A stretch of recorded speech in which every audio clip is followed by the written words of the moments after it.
بسم الله الرحمن الرحيم. يا أيها المزمل قم الليل إلا قليلا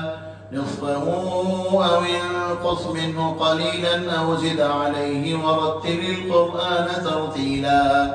إنا سنلقي عليك قولا ثقيلا إن ناشئة الليل هي أشد وطئا وأقوم قيلا إن لك في النهار سبحا طويلا واذكر اسم ربك وتبتل إليه تبتيلا رب المشرق والمغرب لا إله إلا هو فاتخذه وكيلا واصبر على ما يقولون واهجرهم هجرا جميلا وذرني والمكذبين أولي النعمة ومهلهم قليلا إن لدينا أنكالا وجحيما وطعاما ذا غصة وعذابا أليما يوم ترجف الأرض والجبال وكانت الجبال كثيبا مهيلا إنا أرسلنا إليكم رسولا شاهدا عليكم كما أرسلنا إلى فرعون رسولا فعصى فرعون الرسول فأخذناه أخذا وبيلا فكيف تتقون إن كفرتم يوما يجعل الولدان شيبا السماء منفطر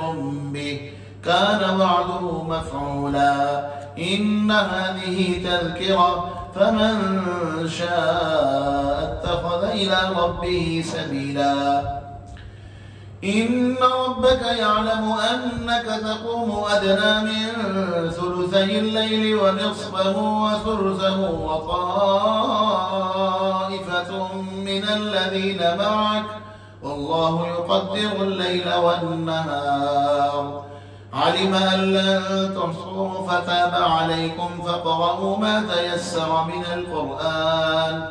علم أن سيكون منكم مرضى وآخرون يضربون في الأرض يبتغون من فضل الله وآخرون يقاتلون في سبيل الله فاقرؤوا ما تيسر منه وأقيموا الصلاة وآتوا الزكاة وأقرضوا الله قرضا حسنا